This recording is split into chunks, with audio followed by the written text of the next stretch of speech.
So did you find it interesting? Normally, people have said, Ken, you got to rein in Lima. No. You got to rein him in. And now it's being said that I'm reining you in. Audio courtesy of The Right Time with Bomani Jones. No, you see, Danny sees it from a different point of view. Danny sees it from the 30,000-foot view. So if you and I talk to primarily Browns fans. So if you and I are talking about the Browns, okay, fine. The Cleveland fans. If you and I are talking about Cleveland, I think a guy from outside is like, oh, yeah, Lima's got to rein him in. Because you and him are probably cut. You guys both went to Syracuse, but you guys are both cut from the same cloth. Very rarely do you raise your voice. I think very rarely does Danny raise his voice. I've listened to Danny for a number of years.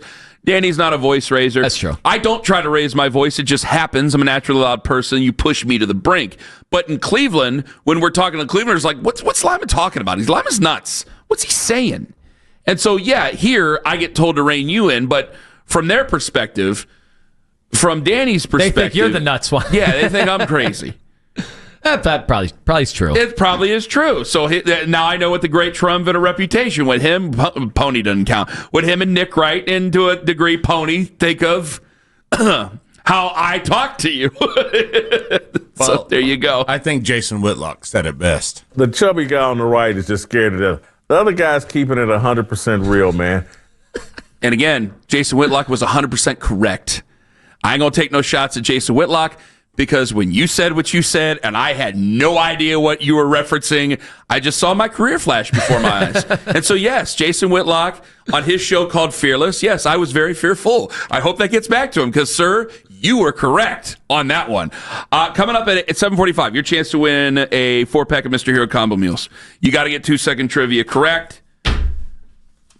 I ain't taking no Tom and Akron calls. I'm going to tell you that right now. This is a serious prize to give away. When you're talking about mowing down Roman burgers, that's serious business. I wanted to answer this question before we get to the credit thing, because there's another thing with Bomani Jones here in his podcast here. I disagreed with you. You said about Shedeur's handling. You said, well, in the grand scheme of things, Shedeur did get handled correctly. See, I don't think so. Because I don't think you should have started. I didn't say that. Look, they have botched a lot of this process. But all I was saying, Kenny, I'm sorry to cut you off. All I'm saying is, I want to be clear here, that Shedeur gets the credit. I'm giving Shedeur the most amount of credit, but is it unreasonable to suggest that maybe now that he's getting the starting reps, that there could be some development now, and that there could be some shared credit there, like the coaches might be doing the right things now? Just because they've been wrong to this point does not mean every day they're flailing away and Shedeur is just like, I got this, guys. No. Like they might be doing some good coaching now. But I think it's reasonable. I don't think it's reasonable to say you should have started from like week 1 or anything like that. That probably was a bad spot for everybody involved. But now I think we look back at it and go, I'm sorry, Dylan Gabriel. You just happen to be the guy that they took in front of him. I'm sure you're a nice guy. But now I just got to say it. Does it or does it not feel like, you said it yesterday, it was a year of evaluation. Does it or does it not feel like it was a complete waste of time?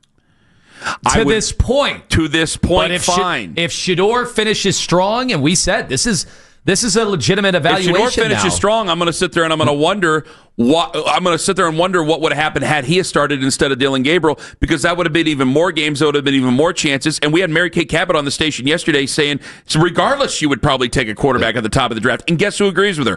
Breer. That means guess who agrees with her? A lot of other insiders, which means guess who agree with them? The rest of the NFL. And guess who the rest of the NFL is? When Kevin Stefanski and Andrew Berry get fired, the guys who are going to be running your football team. Man, I don't know. Okay. I wonder.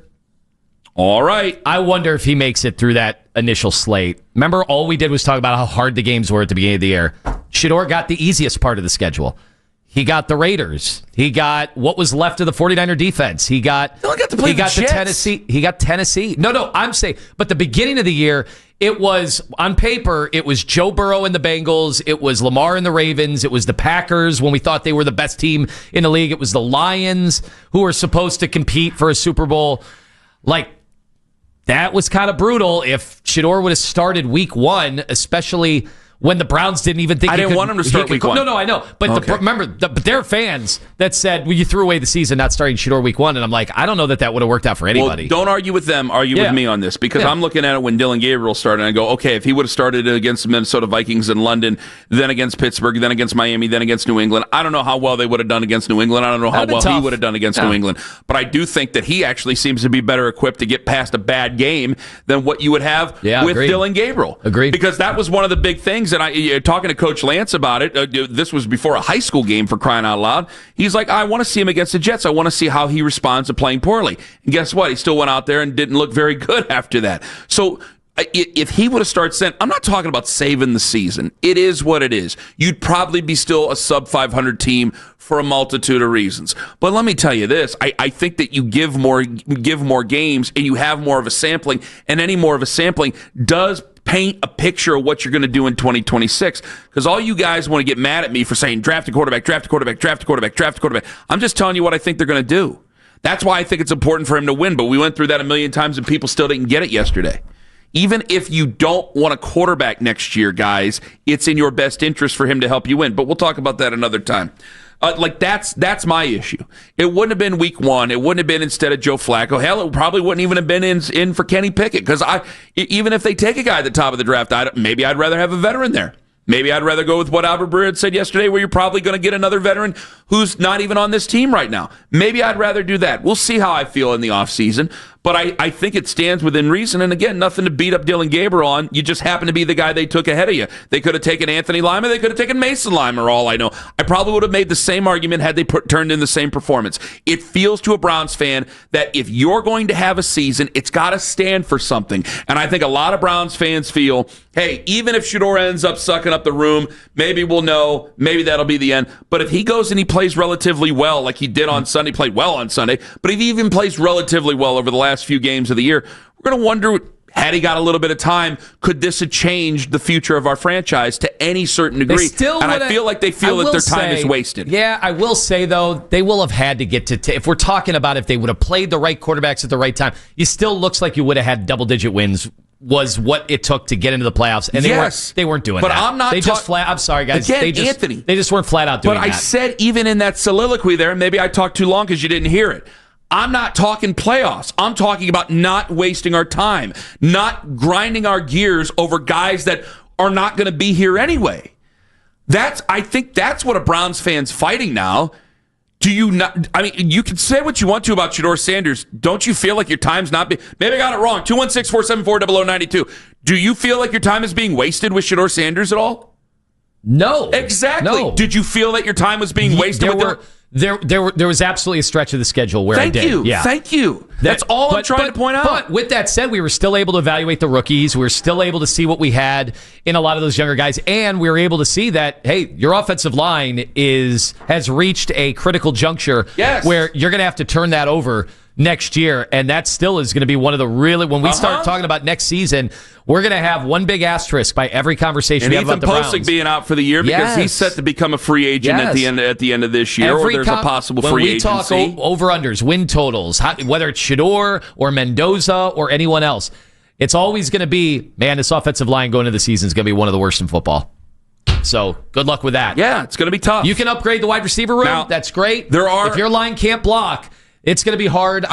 Look at Patrick Mahomes, the struggles he has had behind a rough offensive line the last 2 years.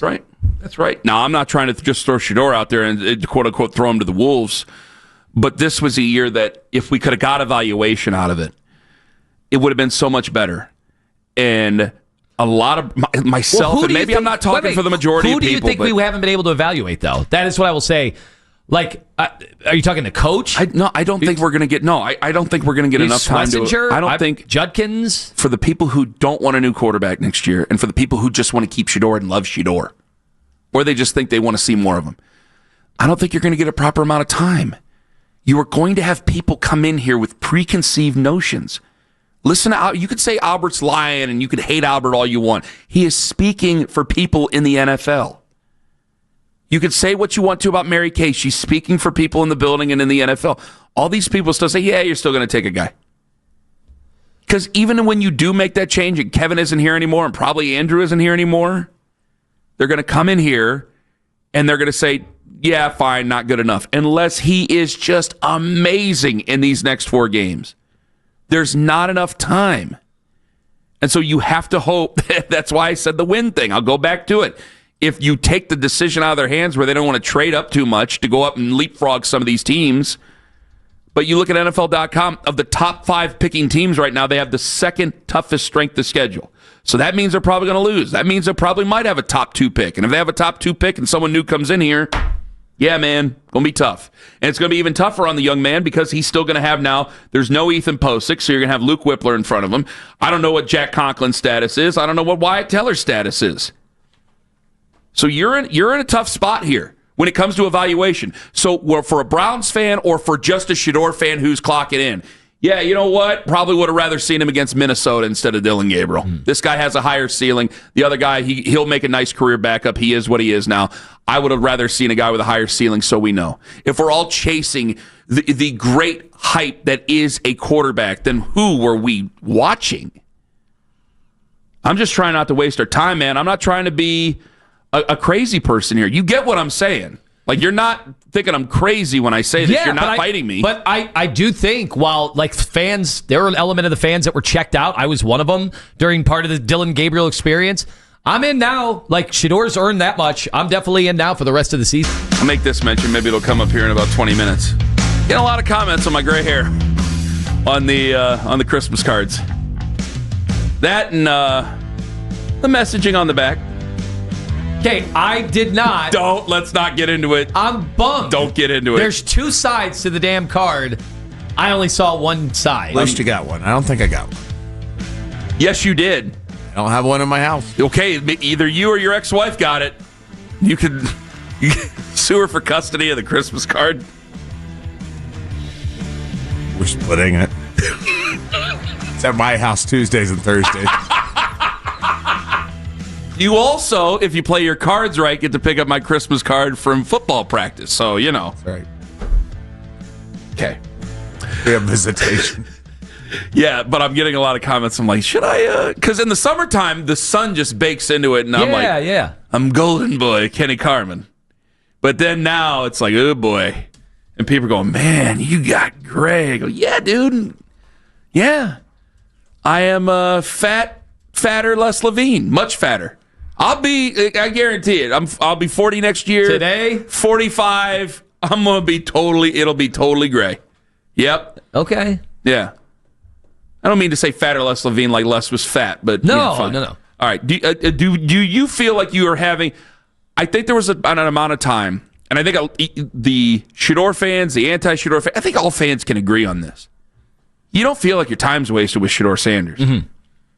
Unless you're just over the Browns so much and you're embittered by the Browns so much. But I think anybody who's looking for anything, that's the difference. Like, you felt like your time was wasted with the other guy, and I feel bad. Albert Breer said yesterday maybe that the Dolphins were going to do, and I was listening to that again this morning on the drive in, and I'm like, man, I wish the Dolphins would have just drafted him. I really do. Because there is a part where I kind of do feel bad. I mean, we're dissecting things that I don't like talking about significant others on the radio. We're dissecting things she posted on her TikTok or Instagram or whatever. That got brought up last week. All the other stuff. I'm like, man, it would have been so much better had he had just been taken by the fish, and we would have just waited and then drafted Shedeur, and we could have a great big thing about him and Kenny Pickett. And there's nothing personal when it comes to Dylan Gabriel. We've I think almost the entire city has just assumed that Shedeur was better from the get-go. Yeah. Whether or not you were at training camp, yes. Like we just assumed. Yes. Dylan seems like a very likable guy, and he lost his job because of bad play and a concussion. Yes. It sucks. It's the NFL. And this is not a fair league. But he's a nice enough guy, but I also know that there's plenty of nice guys who should not be playing on the field. There's the NFL's littered with nice guys who don't play anymore. And he should not have been ahead of Shedeur Sanders if this was the way it was going to be. He help us. He won one game. So far, Shedeur's won one game. So I could look at it in a bunch of different ways to go, yeah, we could have been at the same juncture at 3-10 and at least would have known. Yeah. So they barely lost to the Vikings, right? That was Dylan's first start. Uh-huh.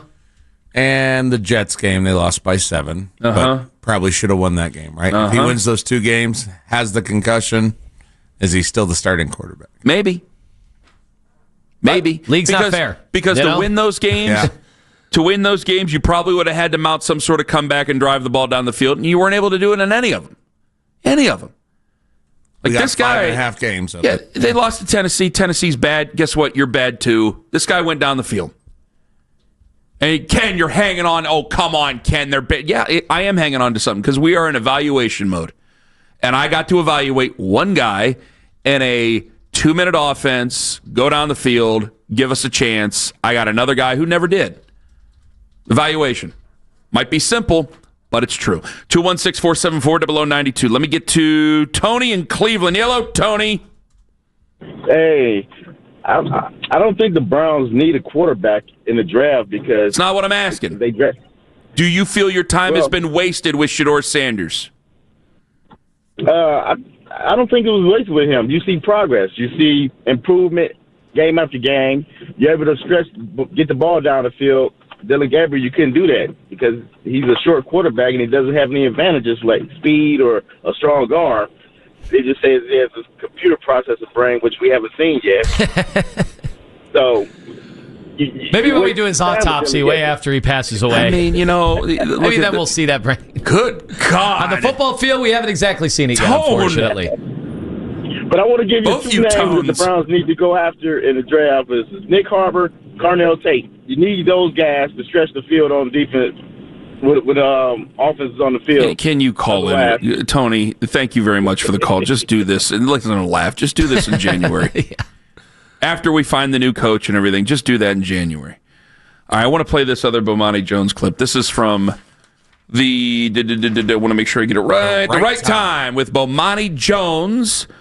Lima, you wanted to play this. I'm going to let you take it away after we play this Bomani Jones. It claims that Shedeur Sanders being, quote, set up by the Cleveland Browns. Let's see a screen grab of this. The Cleveland Browns are trying to set Shedeur Sanders up by letting him start the remaining games of the season, with their next games being the Bears, the Bills, Steelers, Bengals. Set him up to fail or to succeed? When he wasn't playing, it was a setup. This list of games that you talk about, the Bengals, they got to make a wish foundation on defense, and that's the end of the season. The Steelers, I don't know. The Bills don't have some great defense. And the Bears, you know better than I do. They lead the league in takeaways, but they've been in multiple shootouts. They're not a great defense. I hear people say things that are so far in either direction when it comes down to him. Honestly, I don't see that many people who are that hard on Shedeur in public anymore. I see far more people who think that anything that isn't going exactly his direction is some kind of setup to hold him down. And that was Bomani on the right time of Bomani Jones along with Danny Parkins. So this is the one thing, and this is what I've been saying, has annoyed me about any of the Shedeur conversations, because he is so damn likable. I love the press conferences. I think he does such a great job. He's very savvy in those spots. And he's now attempting to make the most of his opportunity. There are no opportunities guaranteed to anybody in this league. Especially fifth-round picks, man. Fifth-round picks rarely get opportunities, like good opportunities. Yeah. This has turned into a great opportunity for him, and he is already starting to take advantage. So why is it that people want to make him the victim no matter what? Clicks. What is it? Clicks.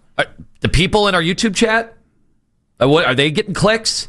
Like the people that are coming after me and others on social media every day? Are you talking about you and me or Bomani? Everybody. And assuming that what I don't like is that are just out for him. The only thing I don't like is that there's a lot of people who I think that just think I've never liked Shedeur Sanders, and I'm like, no, I've always liked Shedeur Sanders, and I've loved his father. Loved his dad. We had podcasts 2 years ago talking about how awesome what was going on in Boulder was, and how this is an amazing, amazing story. But we broke down the 60 Minutes feature that Dion was in, and we loved it. We loved the attention that he was getting. People have lumped us in with like every white host in America. Well, I'm a fat, slow guy who's raised by fat, slow people. And so I think a lot of people just assume I didn't like Dion growing up and I don't like Shedeur. It couldn't be further from the truth.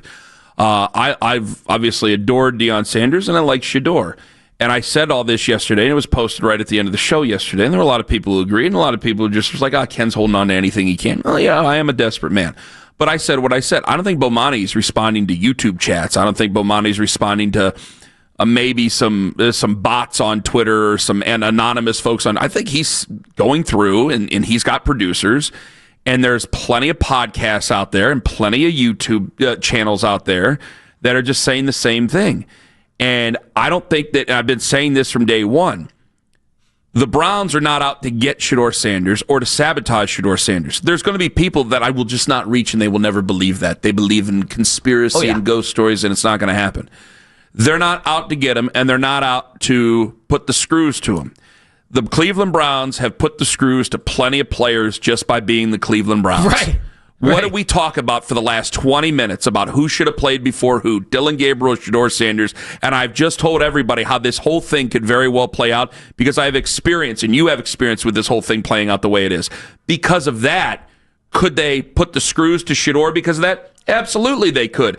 But they're not doing it on purpose. They're doing it with how they think it's the best way possible. And we know in this league, even with the Browns, as evidenced by Baker Mayfield joining a team that was 1-31 right before he got there, that in this league, anybody can overcome all of the incompetence and all the worst laid plans and all the bad strategies and all of the dysfunction.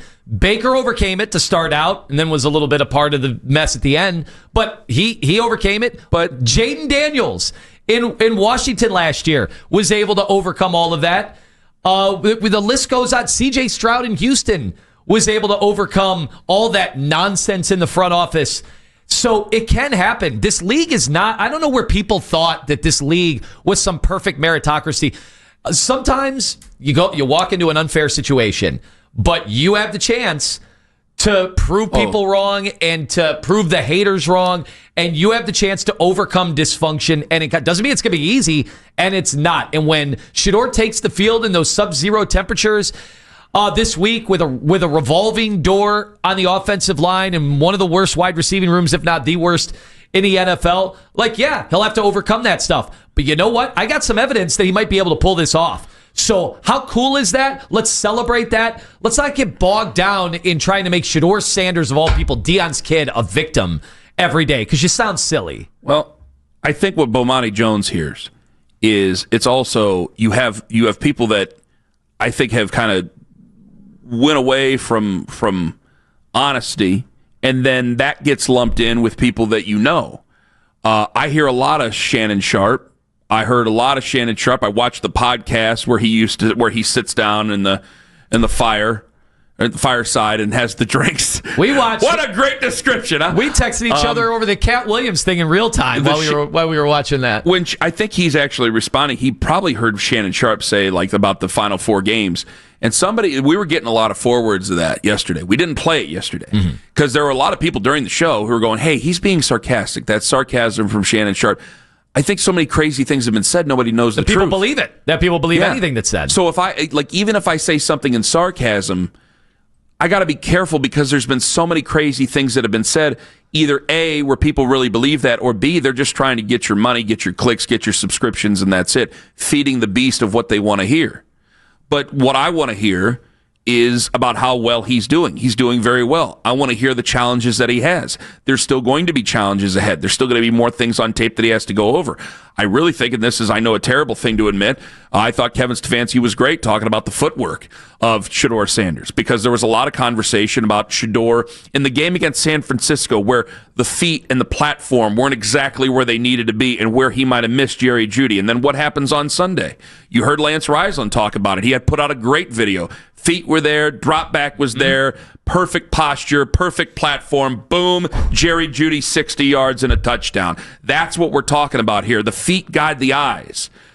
But is me saying that the feet guide the eyes or Coach Lance saying that the feet guide the eyes is going to be as good as Kevin Stefanski doesn't like Shedeur Sanders and doesn't want him to play, and when he does play, he's going to put him out there and put the boots to him the best way? No, that ain't going to. You're right.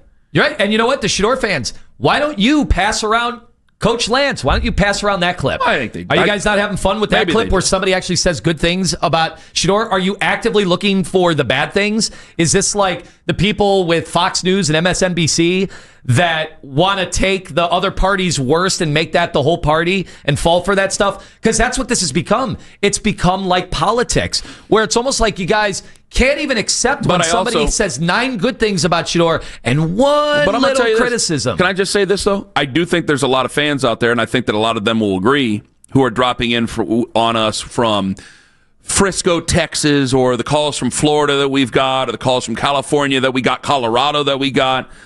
I think a lot of them want to believe it because they don't want him here. These people know the Browns for one thing over the last 25 years. That's losing. And they don't want their favorite quarterback, the kid they love, playing for this football team. That's another thing. So there is self-fulfillment there. That the Browns are handling this wrong. Well, how could the Browns handle it right? Look at everything they've handled wrong in so many years. Even if they're not doing it on purpose, they're still going to do it by accident. That's something that I'm willing to say because they've done it by accident plenty of times. Before we were on the air, after we're on the air, everything. There's been plenty of times they've messed it up. So there's definitely a lot of fans who don't want him here. And so the quicker this is over and he can go to a franchise that they trust, the better it's going to be for them. Now, I look at it and I say, I don't like that he played after Dylan Gabriel because I don't think that we got very much of anything in any enjoyment out of that experience. And Dylan didn't get it either. This, I'm getting some enjoyment. This, I'm getting some real conversation. This, I'm getting something that could actually change the future. This is worthwhile. And I would like to see more of it, and I wish we would have got to see it sooner. Because if he continues to play this way over the next 4 games, I know what everybody's still saying around the league. But damn it, we got ourselves a real conversation here to have. And even if you're one of the people like, yeah, I'm not really crazy about Shedeur, but I damn sure don't want any of these quarterbacks coming up here in this draft. Might be the best of both worlds. Even if he goes out there, you hope he does well next year. But even if he doesn't do well, maybe you've set up the foundation for success over a quarterback you really like. But you know what? Maybe that's a possibility too. Last year, Drake May probably should have started week 1 for the Patriots. He didn't. We didn't have Drake May is the victim conversations every day. And you know what? That looks stupid. I thought that and that coach got fired. And maybe that happens here. I actually thought he was a bit of a victim there by that, but I also thought that Mac Jones was a victim by them putting Matt Patricia in charge of the offense there. So sure, but you know what? Guys can overcome it. My personal thoughts. Guys can overcome. Mac Jones is going to have a chance to be a starting quarterback next year somewhere, and Drake May is the potential MVP, and they are tied for the 1 seed right now in the AFC. So I don't think Drake May's walking around every day going, "Why wasn't I the starter last year, week 1?" He might think it. He might have been enraged by it. But in the end, it's worked out. Maybe, just maybe, this Shedeur stuff can work out.